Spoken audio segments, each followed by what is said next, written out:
Well, before I say too much, I just need you to do something for me. So imagine, you can close your eyes if you want to, but I hate it when people tell me to close my eyes. I'm always looking. So just imagine it's 1836 and the gunpowder hasn't cleared. The ground at San Jacinto is still torn up from the battle, but Texas is free. And Texas is a nation. And the men and women who made that happen, they're somebody's grandparents and somebody's great-grandparents. So if you look at the people sitting next to you, because those grandparents, they're in this room, their blood and sacrifice are in this room. And that is what the Daughters of the Republic of Texas is about. Now, I'm going to tell you a story, and I promise it's wilder and more dramatic and more Texas than anything you've seen on Netflix. But I have to admit, it's pretty typical Galveston. But first, look around at where we are at the Bryan Museum. So there are over 70,000 artifacts spanning 12,000 years of the human story right here on this island. And this building was originally the Galveston Orphans' Home, the very kind of institution that the women of the Sidney Sherman Chapter supported year after year for generations. And the man whose name is above that door, J.P. Bryan, which is James Perry Bryan, sixth-generation Texan, passionate guardian of history. And his great-great-grandmother was Emily Austin Perry, the sister of Stephen F. Austin himself, who's the father of Texas, we all know. But here's where it gets personal. Hallie Bryan, who became Hallie Bryan Perry, is a co-founder of the Daughters of the Republic of Texas. And she was from that same family. In fact, J.P. Bryan is her great-nephew. So the woman who sat in a little law library in 1891 and said, we must do something to preserve the memory of Texas heroes, her family built this museum to do exactly that 124 years later. And so we're not guests in this building, we're family. And I don't do well with slides, sorry, I'm kind of behind. But we're family. So most people, when you say the DRT, they immediately think the Alamo. And yes, Clara Driscoll, DRT, she purchased the Alamo to prevent it from becoming a parking lot. She donated it to the state of Texas with the provision that the DRT be custodians. And for more than a century, we were. 100 years of guarding the sacred ground where 189 men made the ultimate sacrifice so Texas could be free. But here's what I need you to understand. DRT did not start with the Alamo. The Alamo was just a chapter in our story, not the whole book. And I'll prove it to you now. So it's 1891, right here in Galveston, and two young cousins, Hallie Bryan and Betty Ballinger, have been spending the summer reading volumes of Yoakum's History of Texas in Ballinger's father's private law library. And Betty's grandfather fought at San Jacinto, and Hallie is a descendant of Moses Austin. So these are not random women. They are daughters of the Revolution, literally. And they are alarmed because the men who made Texas free, the actual heroes, are getting old and they're dying, and nobody seems to care. In fact, the graves of General Sidney Sherman and President David Burnett, two titans of the Republic, they've been sitting in an abandoned cemetery on the far end of the island, slowly being forgotten. So Betty looks at Hallie and Hallie looks at Barry, and they say, not on our watch. So on November 6, 1891, 8 women from Galveston gathered. They organized what would become the Daughters of the Republic of Texas. And chapter number 1, the very first chapter, was organized right here in Galveston, and they named it for a hero. They named it the Sidney Sherman Chapter. 8 women who had $8.35 in the treasury. But watch what they did with it. Oh, did I miss that? Okay. So the very first act before anything else was to dig up General Sherman and President Burnett from that abandoned cemetery and give them a proper burial at Lakeview Cemetery. So I want you to appreciate what that took, because these were young, proper Victorian ladies in Galveston, Texas, and their first chapter project was exhuming 2 bodies. So Texas women, they've never been timid. And by 1894, they had raised enough money to erect a monument over both graves. They had the unveiling ceremony with an orator, a former governor, and the general's own granddaughter pulling the veil. But that's not the whole story. So things get a little more spectacular. When Galveston businessman Henry Rosenberg died in 1893. His will contained a stunning bequest of $50,000, specifically, and I quote, for the erection of an appropriate monument in the city of Galveston to the memory of the heroes of the Texas Revolution of 1836. So guess who planted that idea in his head? Those ladies from the Sidney Sherman Chapter. And they knew they'd planted that seed, and so they were involved. They worked with the leading sculptor, Louis Amatus, chose New Hampshire granite, which is the same granite used for the Library of Congress. They approved a 74-foot monument in bronze and granite to memorialize Texas heroes and the sacrifice they made. And that monument, as we all know, stands at Broadway and 25th. In fact, you probably drove past it on your way here tonight. And on April 21st, 1900, San Jacinto Day, the Sidney Sherman Chapter organized the dedication ceremony. And guess what? 10,000 people came. 10,000 in 1900. And that included the governor and every dignitary they could wrangle. So that monument, a few months later, survived the 1900 storm without a scratch, a storm which killed up to 12,000 people and nearly destroyed this island. But the women stayed, and we have guarded that monument ever since. Now, I cannot give you 130 years in 15 minutes, so we're going to take 2 hours. No, I'm just kidding. But I can give you the headlines, so pay attention because this chapter did not slow down. All right, 1891, 8 women, $8, dig up 2 bodies, start a chapter. 1897, present portraits of Sam Houston and Stephen F. Austin to every public school in Galveston, every single one. 1900, they host the dedication of the Texas Heroes Monument.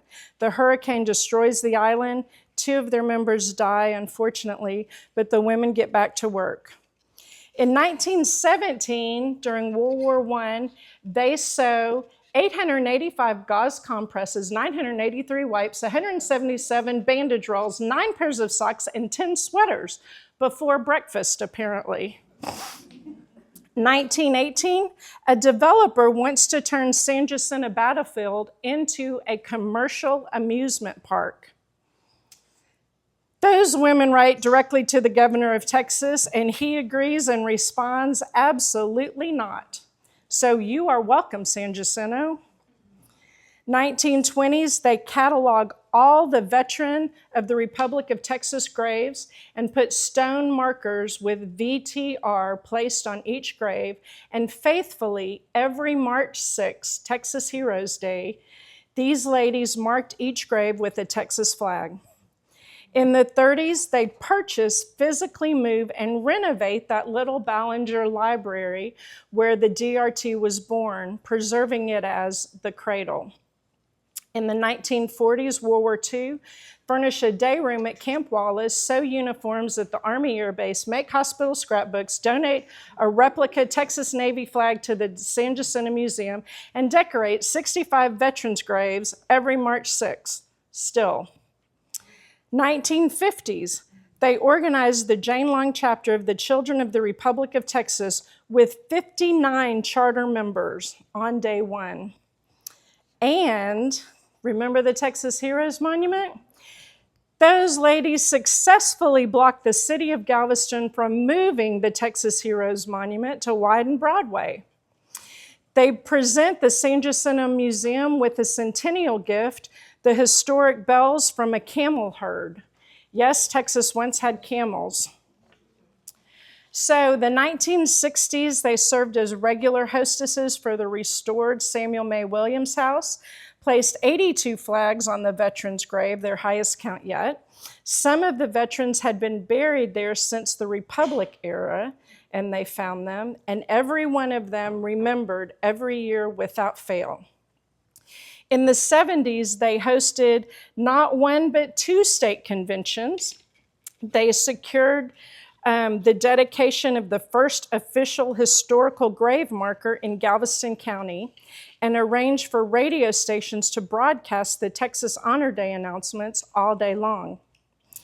The 1980s, well, you know, Texas turned 150. The sesquicentennial of 1986, they restored a historic cannon and placed it at the Texas Seaport Museum. Members hold board positions on the Galveston County Historical Survey Committee and the Texas State Historical Association. So the people making the official decisions about what gets preserved and what gets forgotten, yep, they're ours. So 1990s, the DRT turns 100 years old. The cradle undergoes full restoration, finally furnished to reflect its original late 1800s appearance, a project this chapter had been fighting for since the 1930s. So then we get to the 2000s and meet Catherine Polk and the Texas Trunk. Every year, this retired school teacher and my mother, she's sitting right over there, she loaded a trunk full of replicas of Texas Republic-era artifacts and carried it to schools across Galveston County. 16 to 20 school presentations every single year for a decade.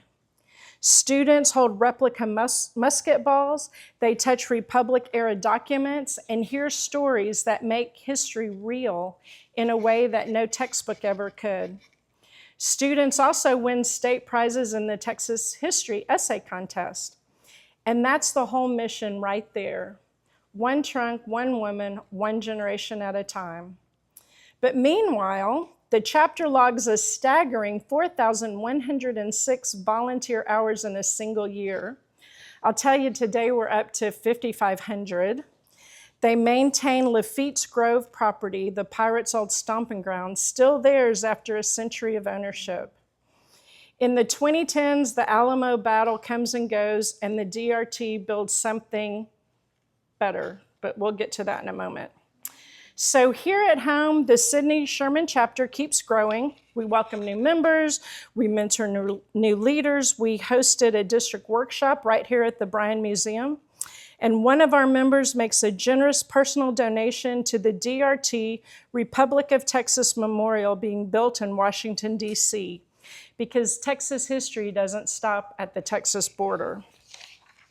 This year, we organized the Juana Navarro Alsbury chapter of the Children of the Republic of Texas, and recently, we worked with the Galveston City Council to have the Texas Heroes Monument restored and maintained.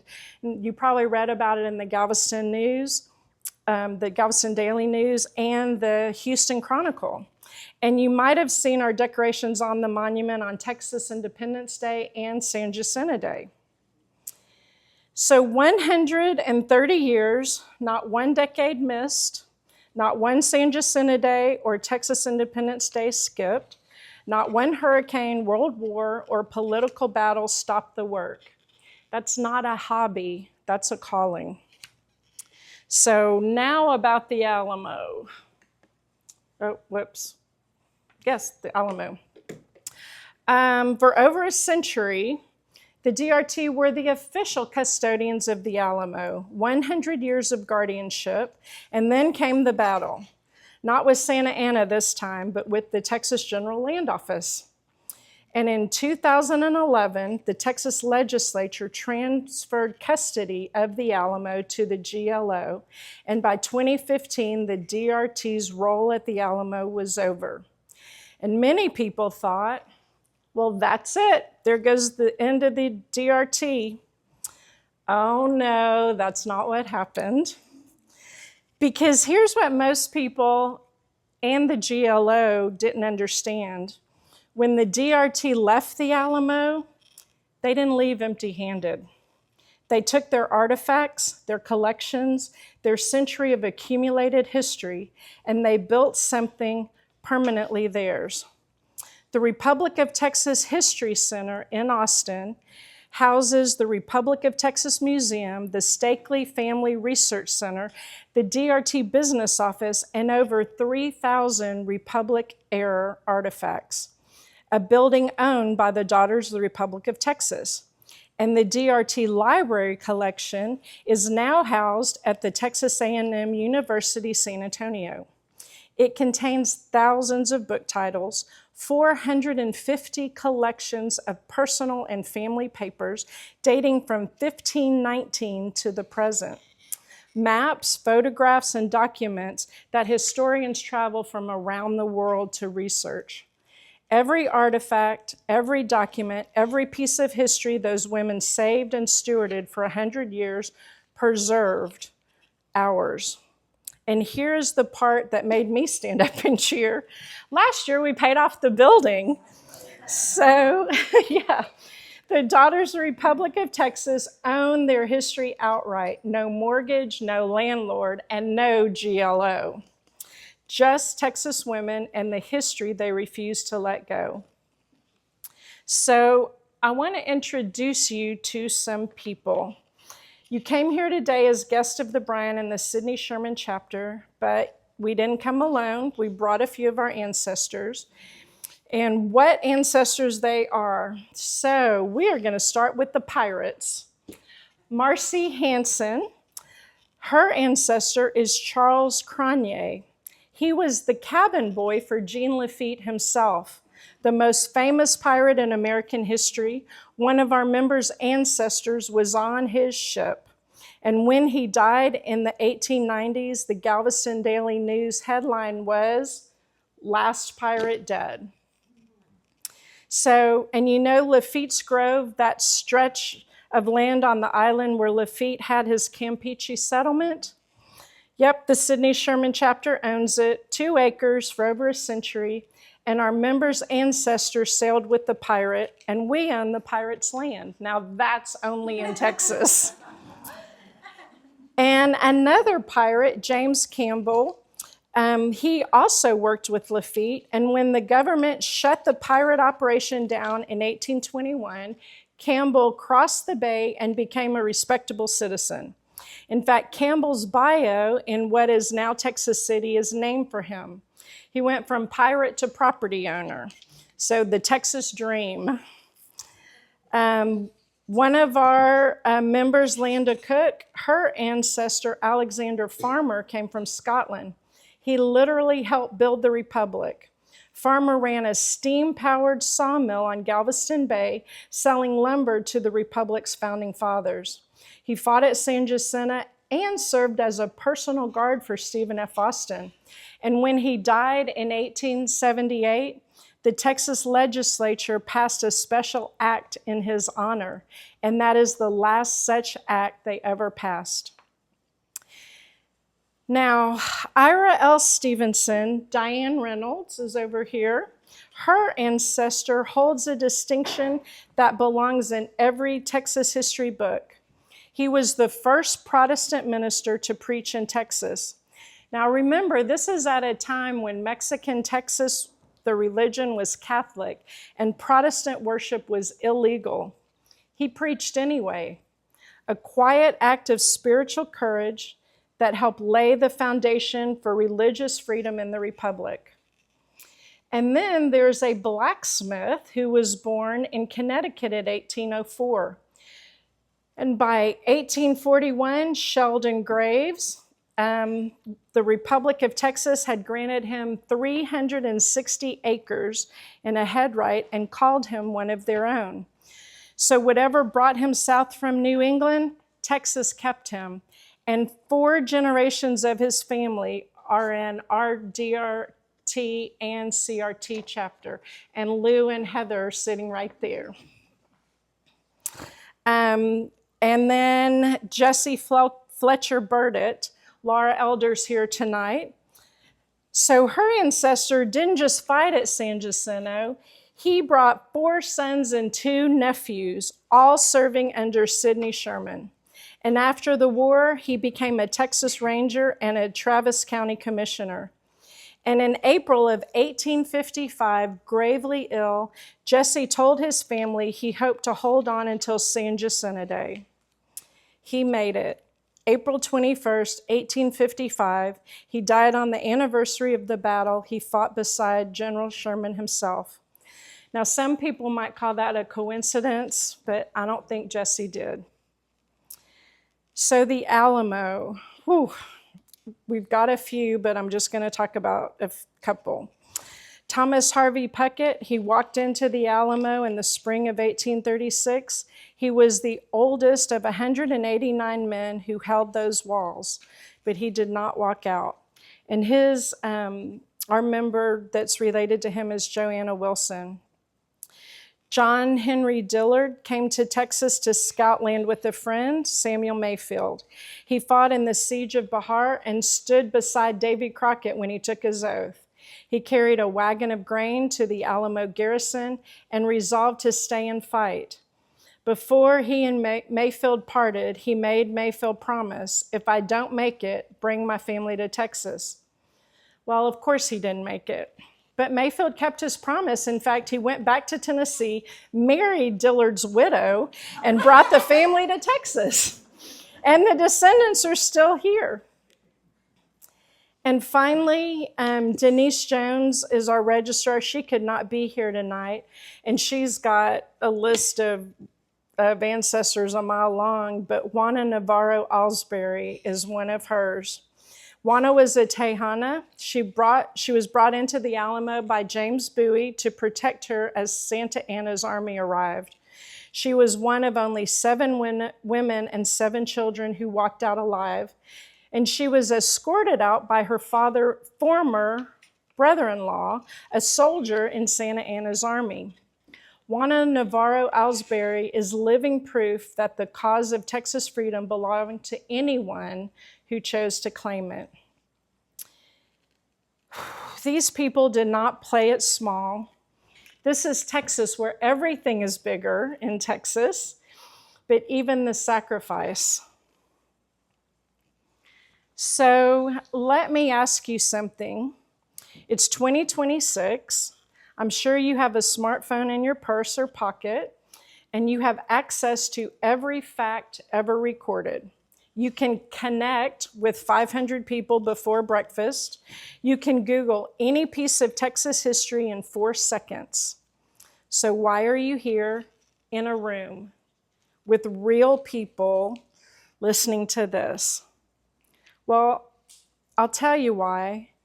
Because Google doesn't care that your great-great-grandfather fought at San Jacinto or died at the Alamo. But we do.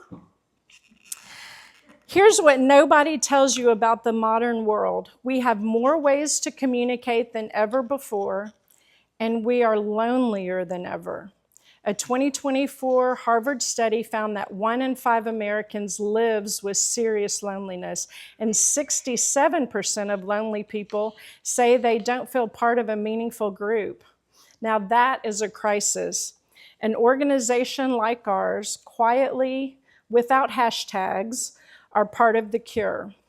So think about who joins DRT today. She might be retired. She spent 30 years being essential, and then one day she woke up and the calendar was empty. Well, the DRT doesn't retire you. Honey, we recruit you. So your organizational skills, your leadership, your teaching gift, we need every single one. Or maybe she's still in the workforce, still raising kids, perpetually, gloriously busy. She doesn't need another obligation, but she does need work that matters. Research shows that people today rank purpose and meaning above prestige and salary. They don't just want a job, they want to contribute to something that outlasts them. And the DRT is exactly what she's looking for without waiting until retirement. Because she needs a tribe, not followers, not a network, a tribe. People who share her values, her pride, her sense of what matters. And maybe she needs to be the keeper of her family's story, because if she doesn't tell it, who will? And grandmom or great-grandmom who knew what great-great-grandpa did at San Jacinto, she's gone. And that story has to outlive an Instagram post. The DRT is where you bring that story, where it gets documented, proved, honored, and preserved, not just for your family, but for Texas forever. So before I go, I want to read you something. In 1955, DRT President General Edna Hendy, she wrote a tribute to Hallie Bryan Perry just weeks after her death, the co-founder who started all of this. Hallie was 83 years old, and she had lived to see the organization she started as a young woman turn 64. So, and I quote, "Our association has been blessed for 64 years in having our co-founder, Mrs. Hallie Bryan Perry, as our pride, our counselor, and our leader. In truth, her life sheltered us as the wide blue skies of Texas bless and shelter the land she loved. She laid a firm foundation and built well thereon. She made promises sparingly and kept them faithfully. She cast her influence for good and for all time. Her departure from this life, June 27, 1955, brought sorrow to her Texas. She truly lives in the eternal now." And I would argue not just the eternal now, but she lives right here in this building whose door bears the name of her family. And in the cradle on Avenue O&a-half, just down the street, where she dreamed this all up. And in every grave with the stone marker VTR, and in every fourth grader who knows what San Jacinto means. And in every one of us who showed up today because we believe, as she believed, that memory is sacred. So we are descended from people who did not quit. They fought, they bled, they built, they preserved, and handed it to the next generation and said, "Your turn." So this is your turn. And the Sidney Sherman Chapter, chapter number 1, the oldest chapter of the oldest patriotic women's organization in Texas, has been answering that call since 1891. And we are just getting started. So Texas, one and indivisible. Thank you.